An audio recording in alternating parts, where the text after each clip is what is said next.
How's it going, guys? It's Cath Anne, weekly host of the Homework Help Show and top writer with Homework Help Global.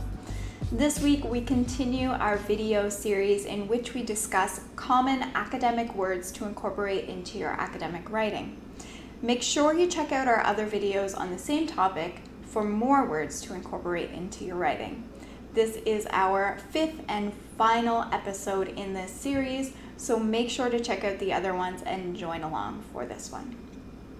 This series will help you to expand your academic vocabulary using the academic word list, or the AWL, which is a list that's readily accessible on the web. This core academic vocabulary is used by writers in many subject areas.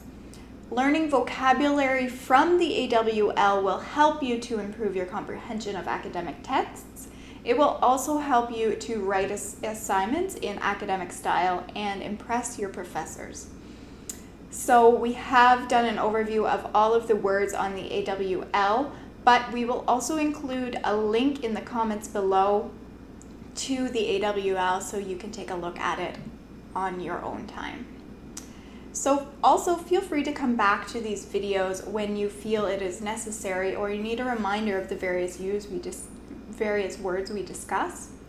One way of learning new vocabulary is to learn a new word from the list every day, but it is also better to learn the words in context so that you will understand how they are used. So that means learning them in the context of a sentence.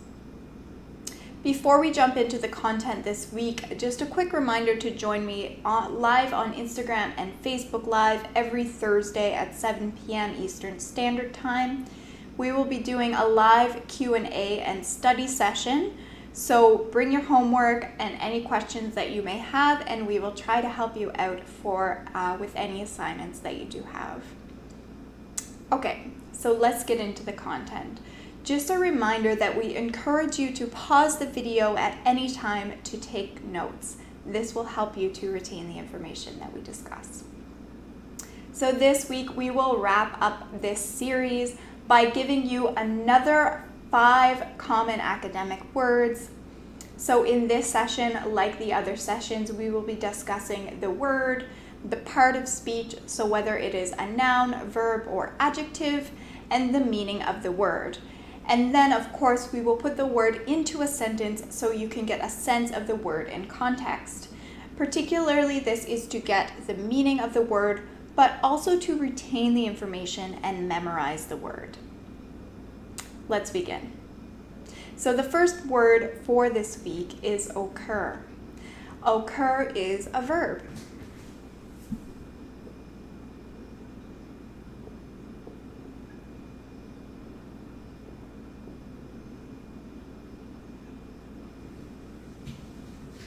It means when something happens or takes place. So for example, we could say, tourism only occurs during the summer in the small town. Summer is the only time tourism occurs because it is such a small town. That is when tourism happens or takes place. Occur. The next word is potential. Potential can be a noun or an adjective, and we will discuss both.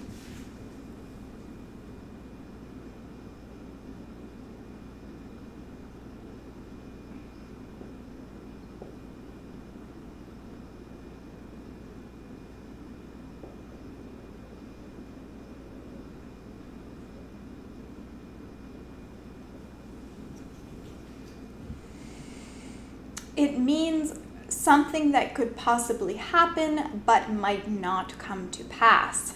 For example, using it as a noun, we could say, he is an intelligent student and he has the potential to get into medical school. So getting into medical school is something that is likely to happen because he is an intelligent student, but it might not come to pass. He has the potential. Used as an adjective, we could say, many potential customers are waiting for a fall in prices before buying a house. So in other words, the customers are potential because they may be customers, but it may not come to pass that they are customers. So in this case, the word potential is an adjective because it is describing the word customers. Potential. The next word we have this week is primary. It is an adjective.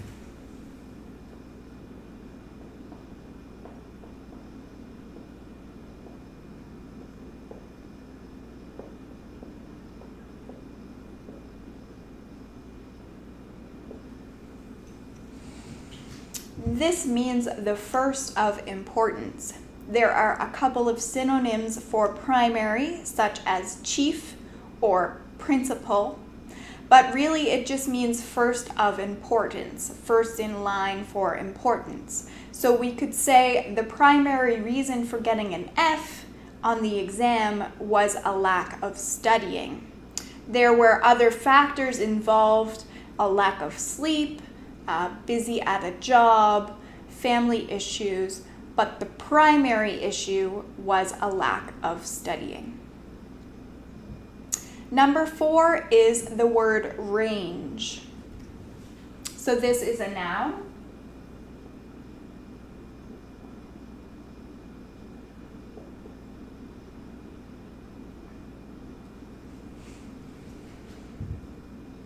This refers to the upper and lower limits that a number and amount or type of something may vary. So for example, we could say the price range for our car is between $2,000 and $4,000. $2,000 is the lower limit and $4,000 is the upper limit, and the space between is the range. Number 5 this week is significant, possibly one of my favorite words. It is an adjective that means something of importance or something of consequence.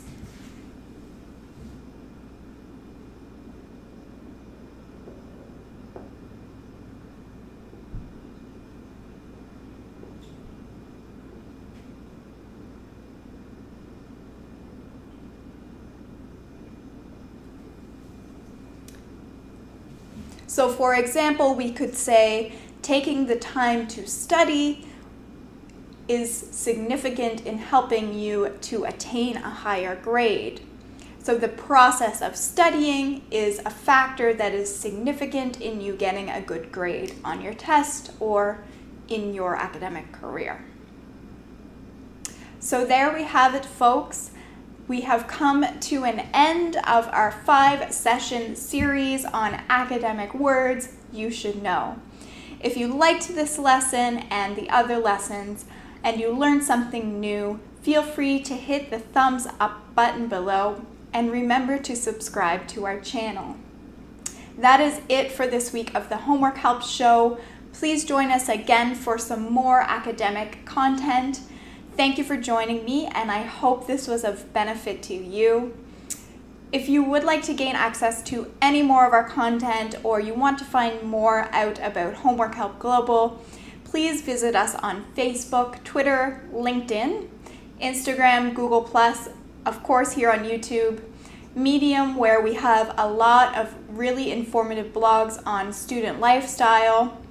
And if you're more of a podcast person, feel free to check us out on SoundCloud, Anchor, iTunes, Apple Podcast, and Google Play Music, and you can access any of these episodes in podcast format. All you have to do to find any of our content is just search Homework Help Global, and you'll be able to find us. Again, if you have any writing or homework questions, please remember to join me live every Thursday at 7 p.m. Eastern Standard Time on Instagram and Facebook Live. And we will be doing a live question and answer session as well as a homework study session. Again, I hope this was a benefit to you and all the best. Have a great week. Take care.